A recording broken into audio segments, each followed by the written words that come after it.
Lon Po Po, a Red Riding Hood story from China by Ed Young. Once, long ago, there was a woman who lived alone in the country with her 3 children, Shang, Tao, and Piotr. On the day of their grandmother's birthday, the good mother set off to see her, leaving the 3 children at home. Before she left, she said, "Be good while I'm away, my heart-loving children. I will not return tonight. Remember to close the door tight at sunset and latch it well." But an old wolf lived nearby and saw the good mother leave. At dusk, disguised as an old woman, he came up to the house of the children and knocked on the door twice. Bang, bang. Shang, who was the eldest, said through the latched door, "Who is it?" "My little jewels," said the wolf. "This is your grandmother, your Po Po." "Po Po," Shang said, "our mother has gone to visit you." The wolf acted surprised. "To visit me? I have not met her along the way. She must have taken a different route." "Po Po," Shang said, "how is it that you have come so late?" The wolf answered, "The journey is long, my children, and the day is short." Shang listened through the door. "Po Po," she said, "why is your voice so low? Your grandmother has caught a cold, good children, and it is dark and windy out here. Quickly open up and let your Po Po come in," the cunning wolf said. Tao and Piotr could not wait. One unlatched the door and the other opened it. They shouted, "Po Po, Po Po, come in!" At the moment he entered the door, the wolf blew out the candle. "Po Po," Shang asked, "why did you blow out the candle? The room is now dark." The wolf did not answer. Tao and Piotr rushed to their Po Po and wished to be hugged. The old wolf held Tao. "Good child, you are so plump." He embraced Piotr. "Good child, you have grown to be so sweet." Soon the old wolf pretended to be sleepy. He yawned. "Oh, all the chicks are in the coop," he said. "Po Po is sleepy too." When he climbed into the big bed, Piotr climbed in at one end with the wolf, and Shang and Tao climbed in at the other. But when Shang stretched, she touched the wolf's tail. "Po Po, Po Po, your foot has a bush on it." "Po Po has brought hamstrings to weave you a basket," the wolf said. Shang touched grandmother's sharp claws.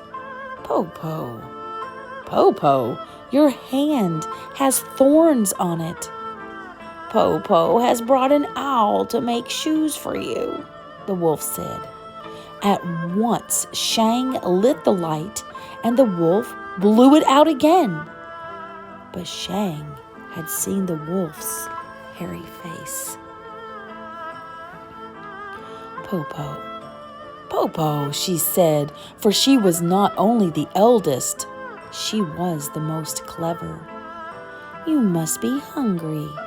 Have you eaten ginkgo nuts?" "What is ginkgo?" the wolf asked. "Ginkgo is soft and tender, like the skin of a baby. One taste and you will live forever," Shang said, "and the nuts grow on top of the tree just outside the door." The wolf gave a sigh. "Oh dear, Po Po is old. Her bones have become brittle. No longer can she climb trees." Good, Po Po, we can pick some for you, Shang said. The wolf was delighted. Shang jumped out of bed and Tao and Pelts came with her to the ginkgo tree. There, Shang told her sisters about the wolf and all three climbed up the tall tree. The wolf waited and waited. Plump Tao did not come back. Sweet Pelts did not come back. Shang did not come back.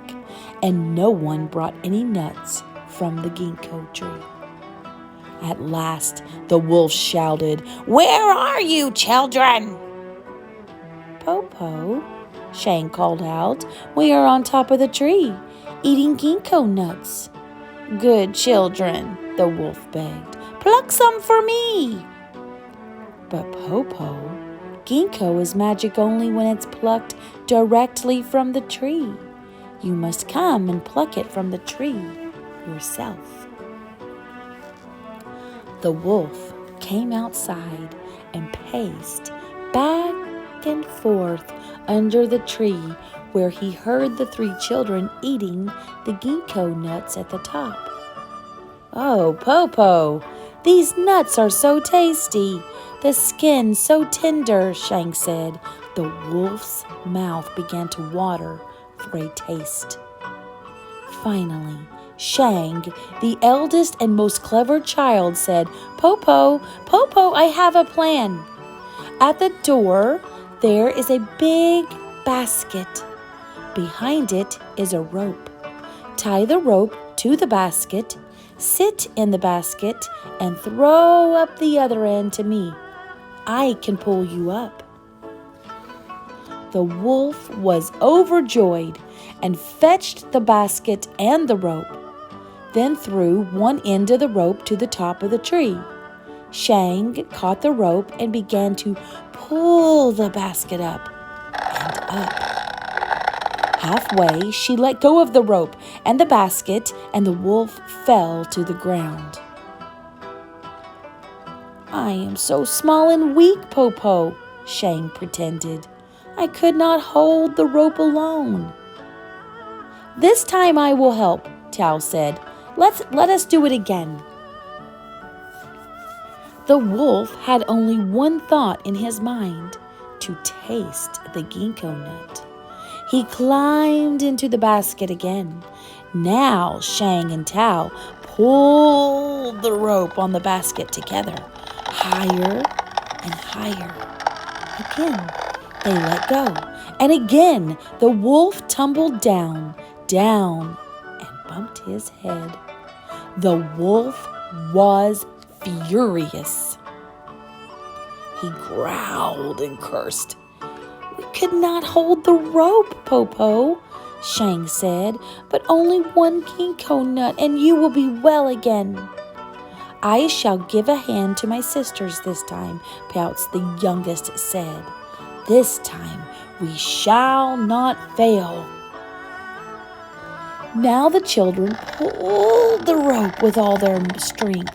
As they pulled, they sang, "Hi-ho, hi-ho," and the basket rose straight up, higher than the first time, higher than the second time, higher and higher until it nearly reached the top of the tree.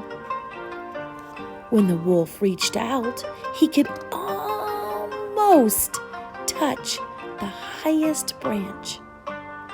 But at that moment, Shang coughed, and they all let go of the rope, and the basket fell down. Not only did the wolf bump his head, but he broke his heart to pieces. "Po Po?" Shang shouted, but there was no answer. "Po Po?" Tao shouted, but there was no answer. "Po Po?" Pouts shouted. There was still no answer. The children climbed to the branches just above the wolf and saw that he was truly dead. Then they climbed down, went into the house, closed the door, locked the door with the latch, and fell peacefully asleep. On the next day, their mother returned with baskets of food from their real Po Po, and the three sisters told her the story of the Po Po who had come.